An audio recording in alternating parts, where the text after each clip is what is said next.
به فيما أبلاه وعن ماله من أين اكتسبه وفيما أنفقه وما عمل فيما علم.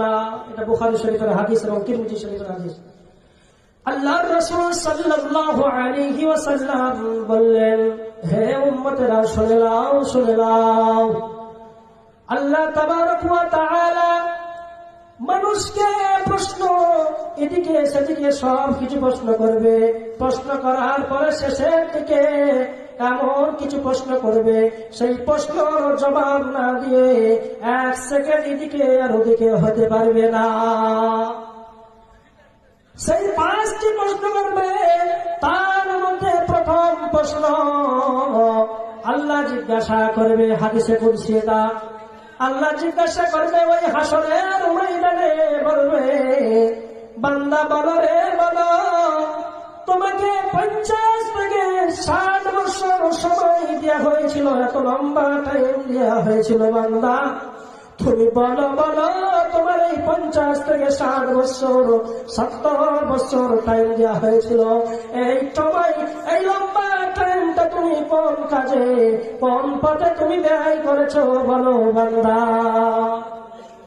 যদি ভাই সকল আমরা যদি বুকে 1 মিনিটের জন্য হাত দিই বা 1 সেকেন্ডের মধ্যে হাত দিই, আর আমরা নিজের অ্যান্সার যদি আমরা নিজে নিজে প্রশ্ন করি, 50 থেকে 60 বছর যারা সময় পেলাম আমরা কোন কাজে কোন পথে ব্যয় করেছি, আমরা অনেকটাই তার উত্তর দিতে পারবো।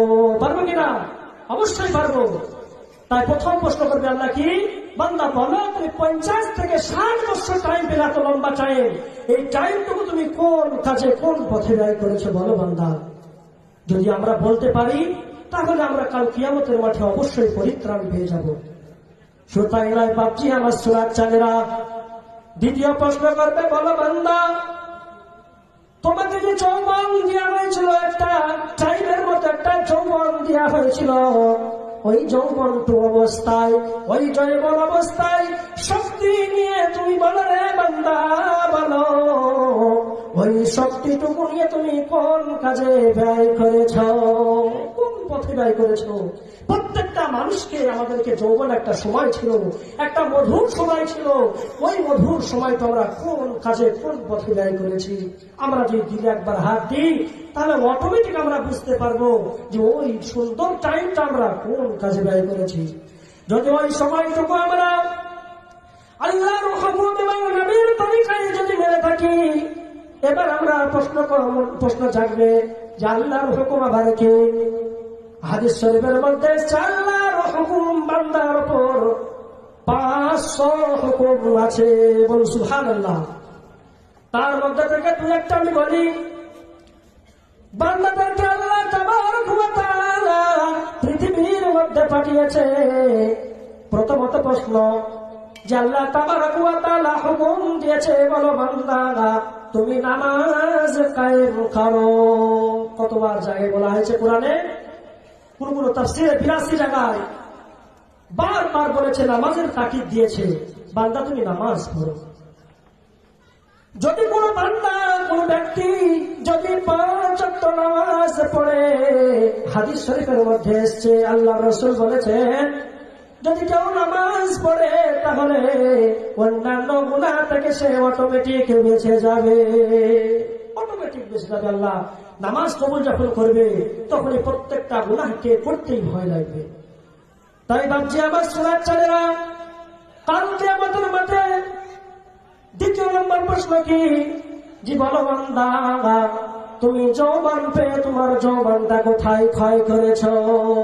আমরা আর প্রকাশ্য করছি না, আমরা যুবক ভাই অনেকই আছি, নিজের যৌবনটাকে এদিকে ওদিকে না নিয়ে, যদি প্রয়োজন হয়তো শাড়ি করে নিয়ে যৌবনটা সুন্দরভাবে চালিয়ে নি ভাই সকল, না হলে আমাদের অবস্থা ভয়াবহ হবে।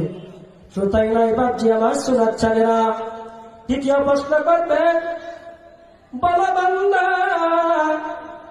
তুমি ইনকাম করেছ কোন পথে, তুমি আয় করেছ ইনকাম করেছ কোন পথে বলো বান্দা। আমরা তো সংসারের জন্য অনেক পরিশ্রম করি, কিন্তু সেই পরিশ্রমটা কি হালাল পন্থায় হচ্ছে না হারাম পন্থায় হচ্ছে? এটা যদি মনে আমরা একবার ভাবি যে আমার যে হালাল উপার্জন করছি না হারাম উপার্জন করছি, তাহলে আমরা অটোমেটিক আমরা বলতে পারবো যে হ্যাঁ, ইনকামটা কোথা থেকে হচ্ছে।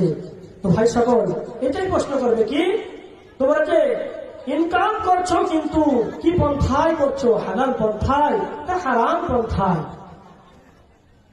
চতুর্থ নম্বর প্রশ্ন করবে, বলো বান্দা, তুমি ইনকাম তো করেছো, কিন্তু বলো তুমি ইনকামটা করার পরে তুমি খরচ কোথায় করেছো? বলো বান্দা, কোথায় খরচ করলে, কোনখানে খরচ করলে বলো?